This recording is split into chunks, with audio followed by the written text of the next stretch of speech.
다음 시간 우리 빡친 친구 여러분들 반갑습니다. 자, 지금부터 선생님과 함께 자, 우리나라에서 발생하고 있는 여러 가지 자연재해에 대해서 알아볼 거야. 자, 그러면 우리 친구들한테 선생님이 질문 하나 할 거야. 자, 우리나라는 자연재해가 많이 일어나는 나라일까 적게 일어나는 나라일까? 네, 정답은 네, 우리나라 많이 일어나는 나라야. 자, 왜 그러냐면 우리나라는 강수량 그래프를 보잖아. 그러면 우리나라의 강수량 그래프는 약간 뽀큐 모양입니다. 자, 어떤 식으로의 모양을 가지고 있냐면 이런 식으로 하다가 여름철에 갑자기 이렇게 비가 많이 내리게 돼. 자, 그렇기 때문에 여름철에는 우리가 무슨 피해를 입게 되냐면 홍수 피해를 입을 수밖에 없고, 그 다음에 봄철이 되면 비가 잘 안 내리지. 자, 그렇기 때문에 가뭄 피해를 입을 수밖에 없고, 그 다음에 이제 겨울철이 돼. 그러면 겨울철이 되면은 어떤 피해를 입게 되냐면 눈이 많이 내리기 때문에 폭설 피해를 입게 되는 거야. 그러니까 한마디로 말하면 우리나라 같은 경우는 홍수, 가뭄, 폭설 이런 것들이 다 많이 있다는 거지. 즉 우리나라는 자연재해 천국이다 라고 이렇게 얘기하는 거야. 어쨌든 우리나라 자연재해 많이 일어난다. 네, 요거까지 기억하고 갑니다. 자, 그러면 지금부터 선생님과 함께 자, 우리나라는 자연재해가 많이 일어난다고 했었는데, 자, 그렇다면 우리나라에서 발생하는 자연재해 중에서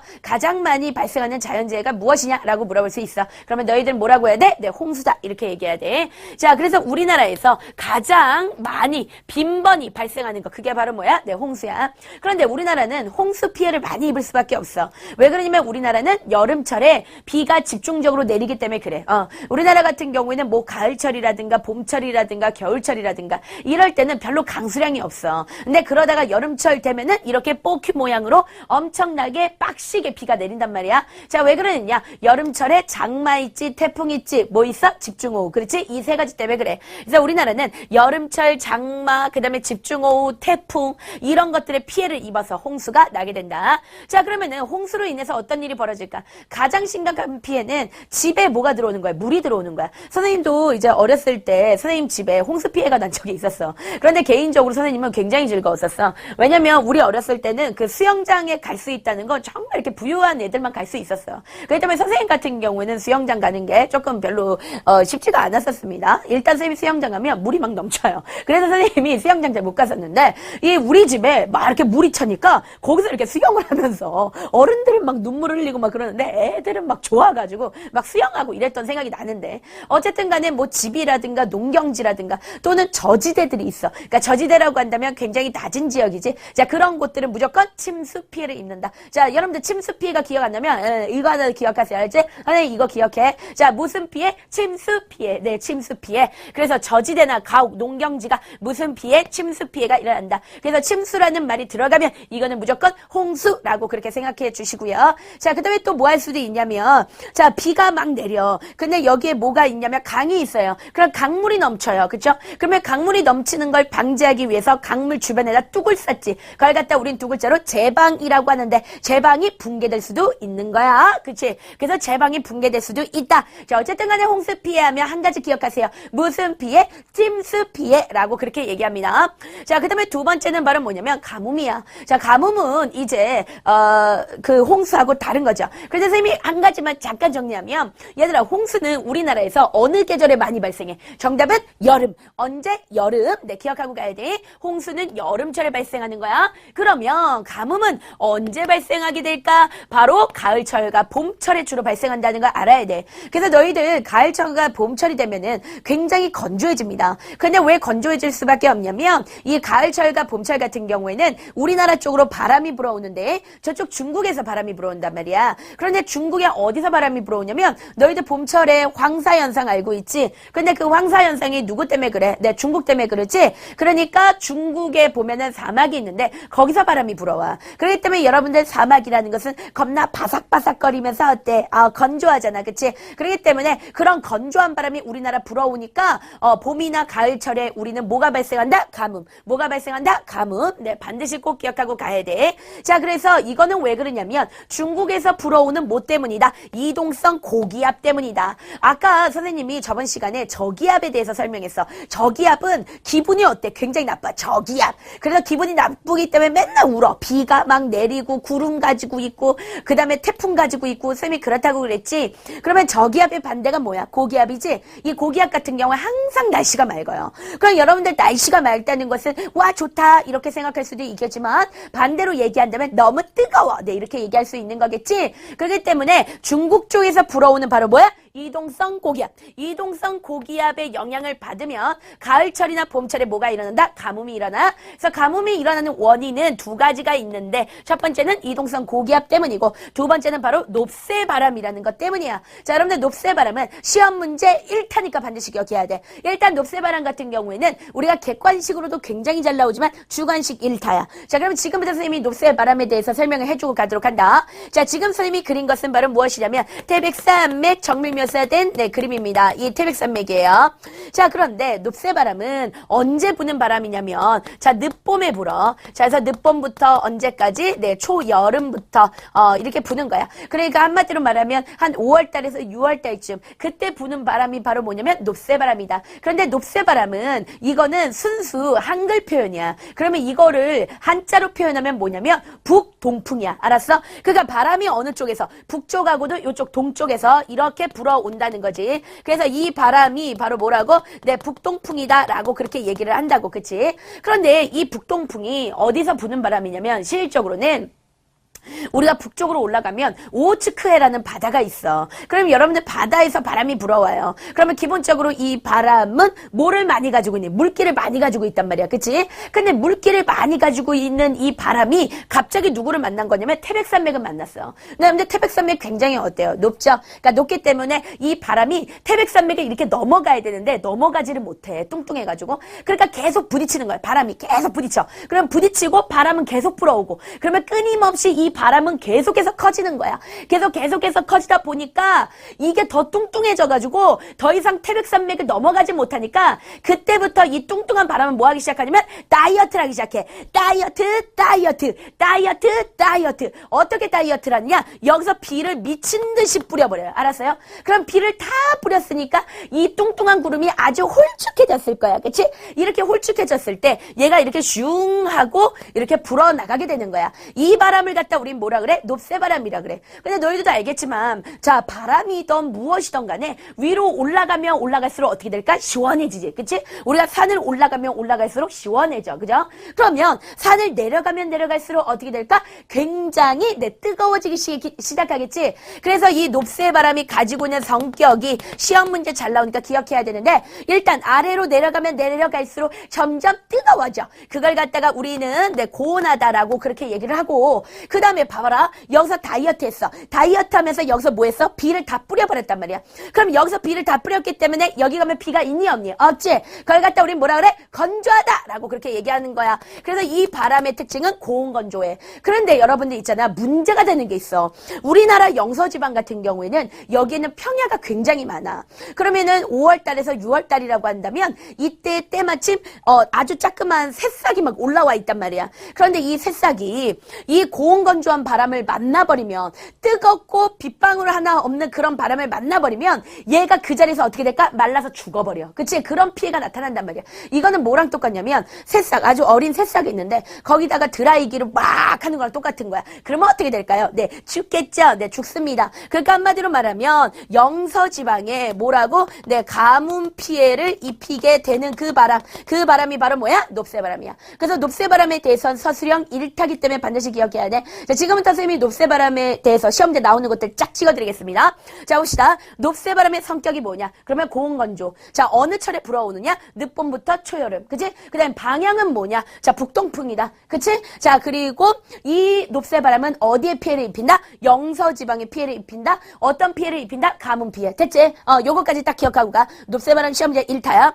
자, 그 다음에 자, 이런 가뭄으로 인해서 우리는 어떤 피해를 입을 수밖에 없을까? 자, 당연한 거지만 여러분들 비가 내리지 않아요. 자, 그러다 보니까 아무래도 먹을 물이 모자라겠지. 그래서 식수, 그 다음에 생활용수 이런 것들이 부족해. 그러니까 너희들은 이제 가뭄 같은 거를 잘 못 느껴봤겠지만 선생님 어렸을 때 선생님은 가뭄 피해를 입어봤어요. 그러니까 이런 식으로 얘기하니까 선생님이 겁나 막 이렇게 조선시대 태어나고 막 그런 것 같지만 너네들하고 차이 얼마 안 나지? 누나라고 불러.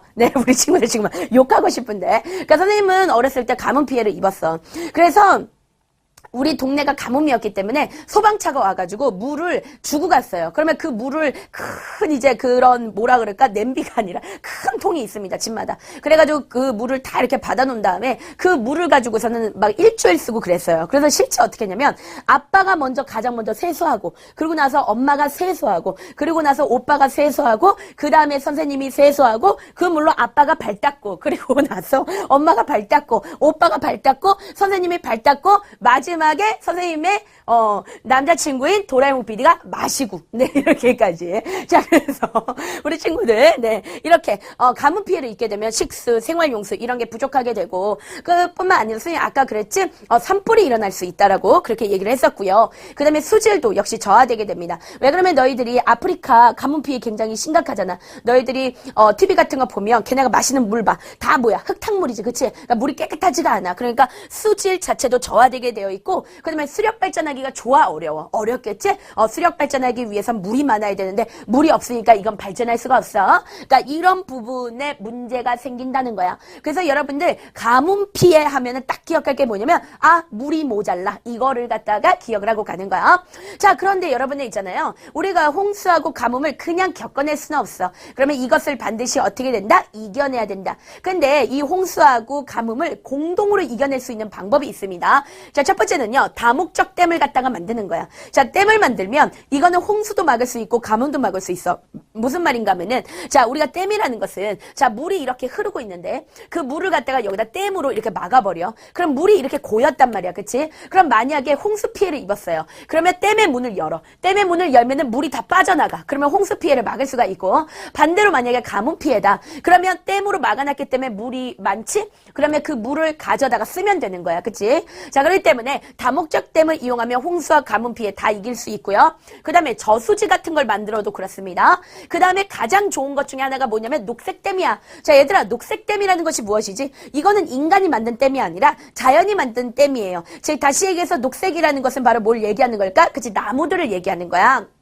그러니까 나무를 많이 심으라는 거야. 그 나무를 많이 심으면은 이게 만약에 가뭄이다. 그러면 나무 자체가 이렇게 좀 어떠냐 나무가 있음으로써 주변부에 이렇게 물기가 좀 생성될 수가 있어요. 그리고 또 반대로 홍수는 정말 좋지. 왜냐면 나무가 그 물을 흡수하니까. 흡수하고 있다가 가뭄 때가 되면 나무가 그런 걸 배출한단 말이야. 그러니까 녹색댐은 정말 아주 좋은 역할을 해주고 있다는 거야. 그러니까 여러분들 댐 종류들 있지. 댐 저수지도 댐에 비슷한 거야. 야, 이 물을 갖다가 물이 이렇게 있는데 이거를 막았어. 그러면 이게 뭐가 되는 거야? 저수지가 되는 거잖아. 그치?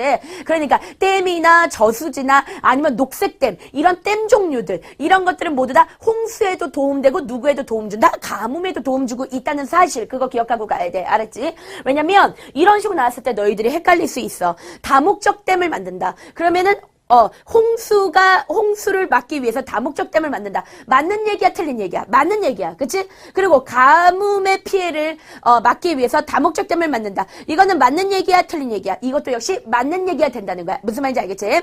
자, 그 다음에 이번에 홍수의 대책 한번 보도록 하자. 자, 홍수 대책할 수 있는 방법 뭐냐면, 홍수라는 건 어쨌든 물이 넘치는 거야. 그러면 물이 넘치면 홍수거든. 그럼 물이 못 넘치게 막아버리면 돼. 자, 그것이 바로 뭘까요? 제방이겠죠. 그쵸? 강 주변에다 뚝을 쌓는다. 제방이야. 그래서 제방을 만들 수도 있고 그 다음에 배수시설 같은 걸 굉장히 완비해야 돼. 그러니까 배수시설이라는 것은 우리들이 이렇게 길 가다 보면은 수채구멍이라고 얘기하잖아요. 또는 하수도라고 얘기하잖아. 그치? 그러니까 그런 거를 잘 설치해야지만 비가 내렸을 때 그 빗물이 바닥으로 다 이렇게 빠지게 되는 거야.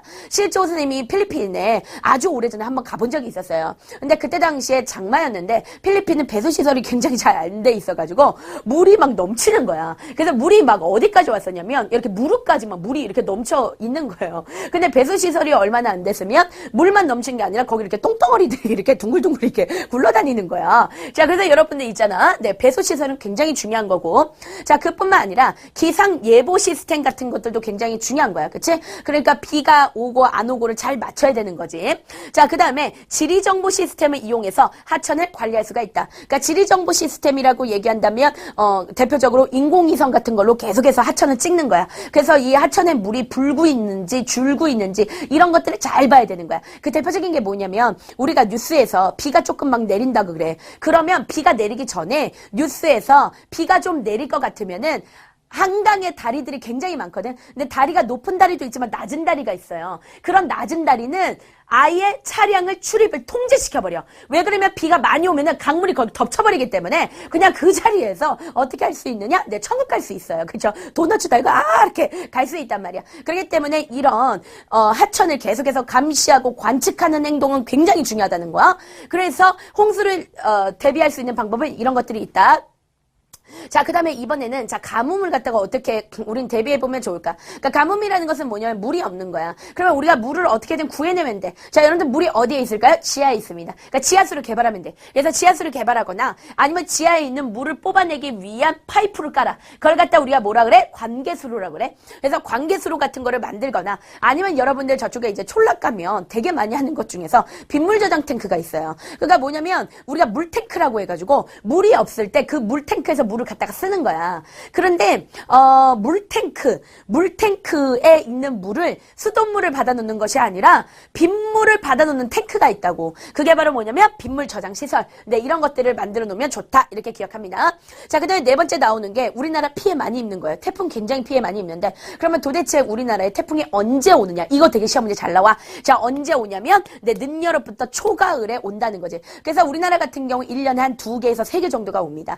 그래서 그 2개에서 3개 중에서 하나는 굉장히 센 놈이 와요. 그래가지고 그거 한 번 오면은 이제 난리 나는 거야. 근데 그 나머지 거는 이제 좀 시원하게 네, 그 정도 오는 거지. 자, 그래서 8월에서 9월 정도에 온다. 이게 굉장히 중요하다. 자, 그 다음에 태풍 같은 경우 올 때 기본적으로 바람이 굉장히 세죠. 그쵸? 그리고 강풍과 그다음 비가 많이 내리기 때문에 집중호우를 같이 달고 온다는 거. 우리 친구도 알 수 있을 거야. 그러면 태풍이 오게 되면 당연한 거지만 비를 많이 뿌리기 때문에 침수 피해가 있고 그 다음에 건물이 붕괴되고 그 다음에 정전, 그쵸? 정전 알고 있죠? 우리 잠깐 정전 한번 해볼까요? 자, 정전 한번 해보겠습니다. 네, 우리 친구들 선생님 보여요? 네, 안 보이죠? 네, 하나씩 해볼게요. 네, 바로 정전이에요. 이렇게 불이 꺼지는 거. 네, 불이 꺼지는 거. 이런 정전 같은 거. 그리고 또 뭐 할 수도 있냐면 태풍이 지나갈 때, 네, 산사태. 이런 것들이 일어날 수 있다는 거야. 그런데 대부분 우리나라의 태풍은 어느 지역이 피해를 많이 입냐면 우리나라의 남부지방이 피해를 많이 입고 그 다음에 특히나 섬들이 되게 피해를 많이 입어요. 선생님이 옛날에 제주도에 한번 간 적이 있었습니다.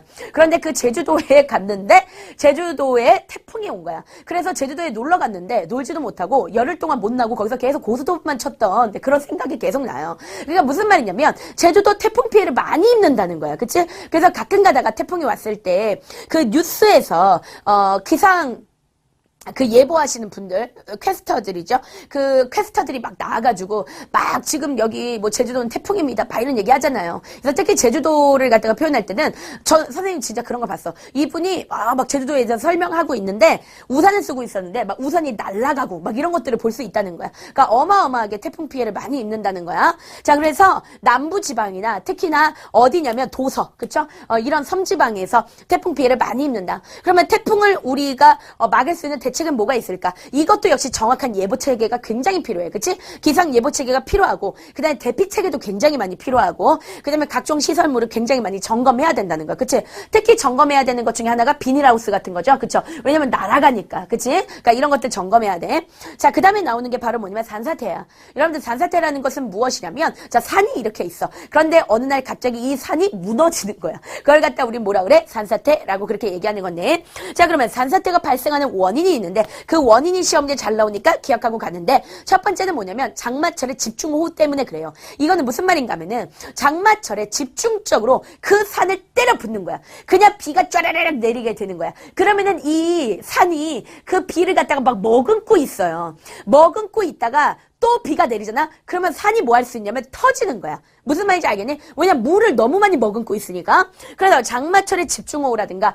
또는 지진이나 화산이 만약에 터졌다. 그럼 산도 같이 터지겠죠. 그래서 그러거나 아니면 우리가 산지를 개발하는 거야. 그래서 요즘 산사태는 산지 개발 때문에 많이 일어나요. 그쵸? 그러니까 이런 거랑 똑같아. 우리나라는 산사태가 그렇게 많이 일어나지 않지만 북한은 산사태가 많이 일어나요. 근데 북한이 산사태가 많이 일어나는 것은 북한은 농경지가 적기 때문에 걔네는 원래 산이 많잖아. 그치? 그러니까 북한은 산을 막 깎아. 계단식으로. 지네가. 깎아요.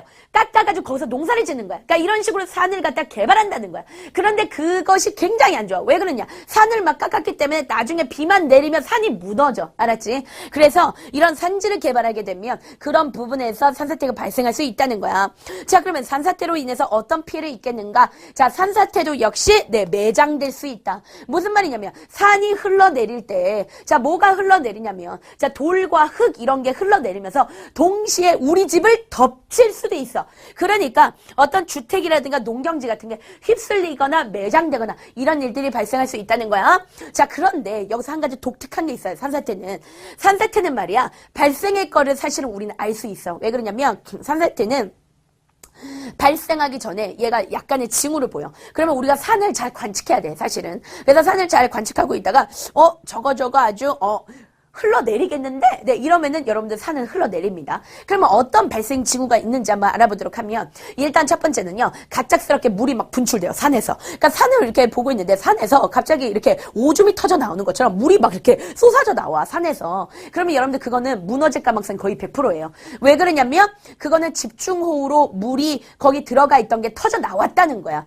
아주 물이 꽉 차 있다는 거야. 그래서 이렇게 갑작스럽게 물이 분출되거나 아니면은 갑자기 나무하고 주택 같은 게 이렇게 기울어지는 거야. 이렇게 그 산에 있는 나무가 기울어졌다. 그럼 뭐 하다는 거야? 조금 있으면 무너질 거라는 거야. 그런 뜻이야. 자, 그 다음에 도로나 비탈면, 축대 이런 거 보면 막 갈라지는 거예요. 이런 것들을 갖다가 봤을 때 그러면 산사태가 일어나는구나 해서 발생 징후까지 기억하면 돼. 그런데 산사태는 어쨌든 막아야 되겠지. 그러면 산사태를 막을 수 있는 가장 좋은 방법은 사방댐이나 사방공사를 하는 거야. 알았어? 그래서 시험 문제에 사방댐이나 사방공사라는 말이 나오면 이건 100% 산사태하고 관련 있는 거야. 알았니? 사방공사는 뭐냐면 너희들이 이제 아빠 차 타고 드라이브를 해. 그래서 이렇게 붕 하고 이렇게 도로를 타고 가다 보면 옆을 보면 산이 있어. 그런데 산만 있는 게 아니라 그 산 아래에 이런 식으로 해가지고 이렇게 벽 같은 게 서 있는 경우들이 있어요. 이게 바로 뭐냐면 사방공사야. 알았어? 그러니까 이 벽을 세워둠으로써 산이 무너진다고 해도 사람은 덮치지 못하게끔 그렇게 하는 거죠. 네, 그래서 지금 지금 선생님이 방금 밥을 먹었기 때문에 지금 밥이 방금 나올 뻔했어요. 하지만 선생님 다시 먹었어. 네, 다시 먹었습니다. 괜찮아요? 그래서 사방공사를 했고, 그 다음에 사방댐 같은 거. 사방댐이라는 것은 무엇이냐면 산 안에다가 이 계곡 주변에서 또 산사태가 일어날 수 있어. 왜냐면 선생님이 얘기했지. 계곡이라는 것 자체가 바로 뭐야? 물이 높은 산에서 치고 내려오는 거야. 그렇기 때문에 이 물살에 굉장히 힘이 있어. 그러면 주변을 막 깎다 보면은 뭐가 일어날 수 있냐면 산사태가 또 일어나는 거야. 그치? 그렇기 때문에 그 깎이는 면들 주변에다가 이렇게 댐을 만들어 주는 거예요. 그걸 갖다 우리가 뭐라면 사방댐이라고 하는 거야. 그래서 사방댐, 사방공사 이런 거고, 그 다음에 산사태를 막을 수 있는 제일 좋은 방법 중에 하나는 뭐냐면 숲을 가꾸는 거야. 즉 뭐냐면 나무를 많이 심는 거예요. 왜냐면 나무를 심게 되면 나무에서는 그 나무를 이렇게 심으면 나무에서 이렇게 털 같은 게 있어. 사실 털이 아니라 여러분들 뭐지? 뿌리야. 그러니까 나무에서 이렇게 뿌리가 나와. 그치? 그럼 뿌리들끼리 서로 이렇게 해서 엉겨 붙어 있어요. 그러면 산이 흔들려도 얘네들끼리 하고 있어. 그러면 산이 안 무너지는 거야. 그렇기 때문에 숲 같은 거 이런 거 가꾸면 좋고, 그 다음에 선생님이 그랬지. 산을 제일 되게 잘 관측해 보라 그랬어요. 그죠? 주기적으로 관측하고, 그 다음에 만약에 산사태가 일어난다면 우리는 빨리빨리 대피해야 돼. 그래서 주민 대피 체계 이런 걸 구축해야 됩니다. 자, 그 다음에 나오는 것이 바로 뭐냐면 폭설이에요. 이 폭설이라는 것은 무엇이냐면 폭풍설사가 아니야. 그럼 여러분들 이 폭설. 피디님, 폭설이 뭘까? 눈이 엄청 많이 내리는 거요. 네, 좋아요. 폭설을 겪어본 적 있어요? 네. 언제 겪어봤어요? 옛날에 강릉 살 때요. 강릉 살 때요. 저번은 되게 전국구예요. 그러니까 고향은 안동이지만 강릉에서도 살았던 적이 있었습니다. 그때 어땠는지 좀 우리 친구들한테 얘기해 주세요. 네. 제가 유치원 때 살았는데 네네네. 친구 집 가는데 땅굴 파고 다녔어요. 구라치지 마. 네, 저거는 구라예요. 네, 그 정도 가지고 정말 저거는 구라입니다. 거짓말하지 마, 애들한테. 자, 그러면 여기 보도록 하겠습니다. 자, 지금부터 선생님이 이제 폭설에 대해서 얘기해 주겠는데, 폭설이라는 것은 무엇이냐면, 일시적으로 눈이 엄청나게 많이 내릴 때, 그걸 갖다가 이제 폭설이라고 하는 거야. 그래서 선생님은 내 기억에 남는 폭설은 지금으로부터 한 15년 전에 겪었던 폭설이었습니다. 근데 15년 전에 어느 정도까지 눈이 많이 내렸었냐면, 선생님네 오빠가 그 당시에 군인이었는데, 선생님네 집에 휴가를 나왔었는데, 때문에 군대에 다시 복귀를 못했었어요. 왜냐면 눈이 너무 많이 내려가지고 기차가 움직이지를 못했어. 그게 바로 뭐냐면 여러분들 폭설이야. 그러면 폭설이 도대체 왜 내리는가? 이거를 갖다가 먼저 알아야 되는데 폭설은 차가운 바람 때문에 그런 거야. 그러면 차가운 바람은 어디서 불어올까? 북쪽에서 불어오는 거야. 그래서 여러분들 북쪽에 보면은 시베리아가 있어요. 그죠? 시베리아. 자, 여러분들 시베리아 들어봤지? 굉장히 추운 곳이 알았지? 아주 얼어붙는 곳이에요. 선생님 시베리아가 추워봤자 얼마나 추운데요? 만약에 남학생이 여기서 오줌 싸면은 바로 얼어가지고 꼬추에 딱 붙어. 근데 그 정도로 어떠냐면 시베리아는 굉장히 추운 지역이야. 그런데 이 시베리아에서 추운 바람이 막 이렇게 불어온다. 근데 바람이 막 이렇게 불어오는데 자, 이쪽에는 지금 뭐가 있냐면 바다가 있단 말이야. 그런데 바다도 당연히 춥겠지. 겨울이니까. 그러나 상대적으로 이 바람에 비하면 이거는 왜냐면 러시아 북극에서 불어오는 바람이란 말이야. 그러니까 얼마나 춥겠어. 그치? 그러니까 상대적으로 이 바람에 비하면 이거는 따뜻해. 그러면 이 바람이 그리고 이 따뜻한 온도를 만나게 되면 따뜻한 바닷물을 만나게 되면 이 따뜻한 바닷물이 차가운 이 바람을 만나서 그 자리에서 얼어버려요. 얼어버리면서 거기서 눈 내리는 게 바로 뭐야? 폭설이 된다는 거야. 무슨 말인지 알겠지? 그렇기 때문에 이 폭설 같은 경우에는 어디서 많이 내리냐면 우리나라의 울릉도가 굉장히 많이 내려. 이 울릉도는 왜 그래? 따뜻한 동해 바다가 누구랑 만나서 시베리아 기단과 만나면서 거기서 눈을 엄청나게 많이 내린다는 거야. 그래서 폭설이 내리는 이유. 자, 차가운 시베리아 기단이 누구를 만났다? 따뜻한 바다를 만났기 때문이다. 요거 시험 문제 1타니까 반드시 꼭 기억을 하고 지나가 줘야 되는 거야. 그러면 폭설로 인해서 우리는 엄청난 피해를 입을 수밖에 없어요. 이 피해가 시험 문제 또 잘 나오니까 꼭 기억하는데 어쨌든 눈이 많이 내리면 교통은 혼란해요. 그렇죠? 교통은 다니지를 못해요. 그래가지고 교통 혼잡. 그 다음에 항공기가 이륙하고 착륙하는 게 굉장히 힘들어. 그래서 항공기 뜨는 것도 굉장히 어렵고 그다음에 농작물이 얼어버리지. 그래서 농작물에 냉해 피해 같은 게 일어날 수도 있고 그다음에 가장 큰 피해 중에 하나가 시설물이 붕괴됩니다. 그래서 실질적으로 이 강원도 같이 눈이 많이 내리는 지역에 가면은 강원도 강릉 이런 데 가잖아요. 눈이 엄청나게 많이 내리잖아요. 그래서 그런 지역 같은 경우에는 이 지붕에 눈이 너무 많이 쌓여가지고 지붕이 무너지고 이런 일들이 실제 발생한단 말이야. 그래서 시설물이 붕괴되고 그다음에 마을이 고립되고 눈 때문에 쌓여가지고 마을이 고립되고 이런 일들이 벌어지게 되는 거야. 자, 그러면 우리가 이 폭설을 어떻게 이용할까? 근데 실질적으로 우리는 눈을 많이 이용해. 뭘로 이용하냐면 관광자원으로 되게 많이 이용해요. 그러니까 여러분들 강원도 눈 많이 내린다고 하지만 실질적으로 이런 강원도에서는 스키장이라든가 눈썰매장 이런 것들 만들기도 하잖아. 그치? 자, 그러거나 이 눈이 꼭 나쁜 것만은 아니야. 왜냐면 봄이 되면 이 눈이 녹으면 그 물을 이용해서 우리는 농사를 지을 수가 있어. 그러니까 봄철에 농업용수로 쓰기도 한다라는 거 알 수 있어요. 그러면 우리가 폭설을 막을 수 있는 방법 뭘까? 일단은 기상예보 시스템을 잘 구축해야 돼. 그러니까 쉽게 얘기해서 기상청에서 잘 맞춰야 된다는 거야. 내일 눈 올 거야 라고 해서 눈이 꼭 내려야 돼. 알았지? 자, 그리고 또 어떠냐? 자, 최대 적설량을 고려해가지고 건물을 짓는 거야. 그러니까 지붕을 갖다가 이렇게 지을 때도 그 지역에 눈이 많이 내리는 지역이라면 지붕을 튼튼하게 지어야 돼. 그치? 안 그러면 지붕이 무너지니까. 자, 그래서 최대 적설량을 고려해야 되고 그 다음에 제설 작업 같은 걸 굉장히 잘해야 됩니다. 그래서 여러분들 혹시 뭐 삼촌 중에서 군대 다녀오신 분들이 있을 건데 강원도로 다녀오신 그 삼촌이 있다면 한번 물어보세요. 대부분 이렇게 강원도로 군대 다녀오신 분들은 뭐라 그러냐면 군대에서 지냈던 그 기억이 눈을 쓸었던 기억밖에 없다 막 이렇게 얘기를 해. 그러니까 눈을 엄청 쓴단 말이야. 그러니까 이런 제설 작업 같은 걸 굉장히 잘해야 된다는 거야. 자, 그럼 이번에 와가지고 선생님과 함께 황사에 대해서 한번 알아볼 건데 황사라는 것은 너희들 다 알고 있을 거야. 자, 이거는 어디서부터 시작되는 거야? 중국에서 시작되는 거야. 그러니까 중국 내륙에서 불어오는 거지. 근데 중국 내륙에서 어떤 바람을 타고 불어오냐면 서쪽에서 불어오는 바람이 있어요. 그 서쪽에서 불어오는 바람을 갖다 우리 뭐라 그래? 편서풍이라 그래. 그래서 황사라는 건 뭐냐면 봄철 중국 내륙에서 발생한 흙먼지가 누구를 만나는 거야? 편서풍을 만나는 거야. 알았지? 그러면 황사가 일어나게 되면 우리한테는 굉장히 부정적인 영향이 많아요. 그렇죠? 자, 일단 가장 큰 영향은 바로 뭐냐?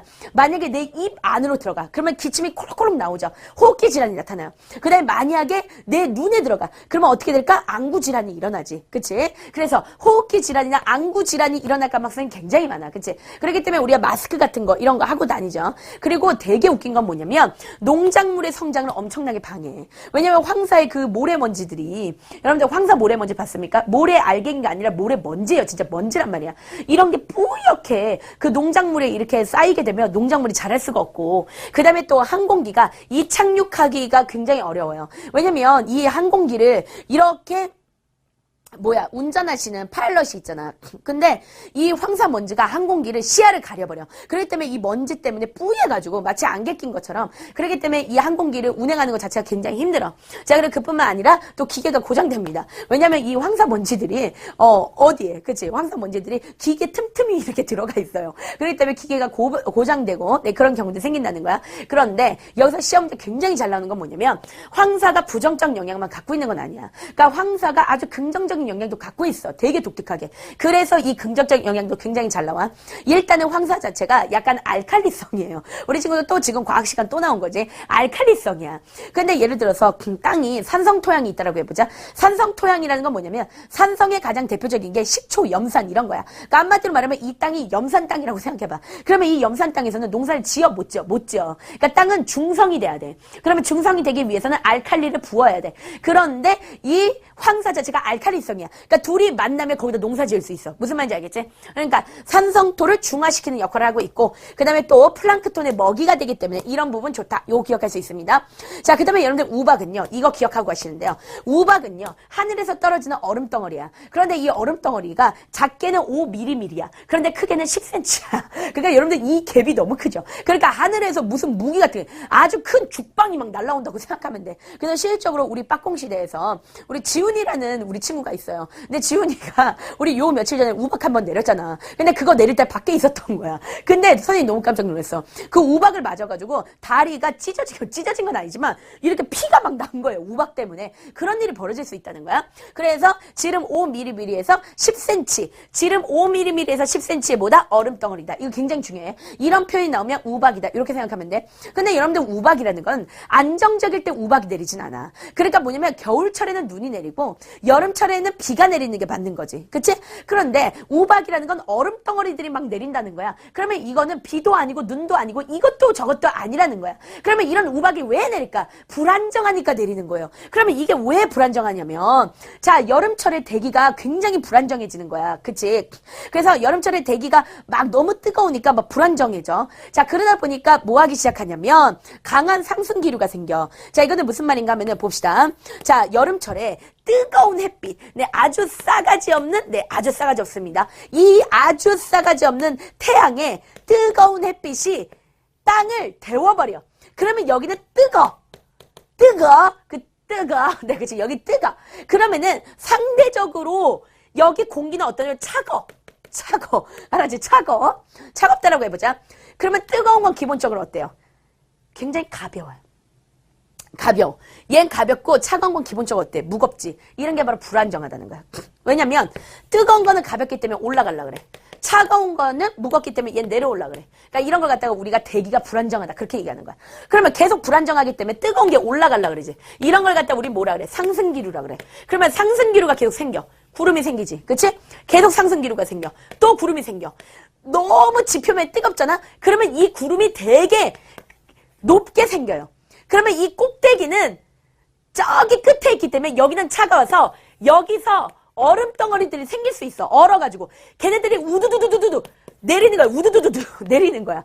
그럼 그게 바로 뭐냐? 우박이야. 알았어? 그러니까 우박은 뭐냐면 여름철에 대기가 불안정할 때 강한 상승기류가 생겨서 수직으로 커다란 소나기 구름이 발달하면서 생긴 게 바로 뭐야? 우박이야. 이 기억하고 가는 거야. 그런데 이 우박은 범위는 좁아요. 그러니까 좁은 범위에 내리는 거야. 그러니까 지훈이가 선생님 이거 보세요. 저 여기 지금 이렇게 피났어요. 이렇게 얘기했지만 공감이 전혀 되지 않는 거야. 왜? 선생님네 동네는 안 내렸어. 그냥 선생님 써주는 거죠. 불쌍하다. 네, 이렇게 하면서 개 불쌍하네. 이렇게 써주지만, 네, 지훈아, 선생님 침 발라줄게. 뭐 이렇게 얘기는 하지만 공감은 되지 않는 거예요. 왜? 걔만 겪는 거야. 그러니까 이거는 굉장히 내리는 범위가 수 킬로미터에 불과해. 얼마 안 된단 말이야. 그러나 그 지역에서 피해는 엄청나게 크다는 거야. 예를 들어서 농작물의 잎이 상할 수 있어요. 별로 그렇게 여러분들 안 취해볼지 모르지만 농작물의 이파리가 우박을 맞으면 어떻게 될까? 구멍이 뻥뻥 뚫리겠지. 자, 그러거나 열매 피해. 그러니까 이런 사과 같은 게 뚝뚝뚝 떨어져요. 그치? 자, 그 다음에 또 어떠냐? 온실에 있는 유리 같은 게 파괴될 수 있는 거야. 그치? 자, 그 다음에 나오는 게 바로 뭐냐면 한파예요. 봐봐. 한파는 뭐냐면 이거는 시베리아 기단 때문에 그래. 자, 그래서 시험지 나와. 시베리아 기단으로 인해서 일어나는 우리나라의 자연재해 두 개. 뭐야? 한파와 폭설. 그치? 이거 두 가지 기억하고 가야 돼. 시베리아 기단이 세게 불어오면 한파라는 건 아주 차가운 바람이야. 그래서 한낮에도 영하로 떨어져. 그게 굉장히 추워. 알았지? 물론 남자친구가 있으면 덜 추워. 근데 남자친구가 없는 네 우리 빠꽁시대 친구들은 추워. 분명히 추워. 네, 추워. 자, 그래서 시베리아 기단의 영향을 받는 거야. 그래서 이때 어떤 피해를 입을 수 있냐면 무조건 냉해요. 냉해. 얼어버려요. 그러거나 이거 시험에 잘 나와. 계량기가 동파돼요. 계량기나 보일러가 터져버려. 너무 추우니까. 그러니까 계량기가 터졌다, 뭐 보일러가 터졌다 그러면 아 이거 한파구나. 이렇게 기억하면 되는 거야. 알았지? 자, 그래서 선생님이 자 이렇게 우리나라에서 일어나는 자연재해까지도 완벽하게 정리했어요. 문제 풀고 모르는 거 있으면 선생님한테 반드시 와서 질문하고요. 고민 있으면 고민 게시판에 쓰고 그러면 선생님이 우리 친구들을 위해서 당연히 그 고민에 대한 글도 써주겠지만 선생님이 우리 친구들을 위해 진심으로 기도해 줄 거예요. 네, 우리 친구들 다른 걸 원했는데 진심으로 치킨 사줄 거예요. 막 이런 걸 우리 친구들 기도했는데 이런 걸 원했는데 네, 선생님 얘기할게요. 진심으로 기도할 거야. 알았지? 자, 우리 친구들 자, 안녕!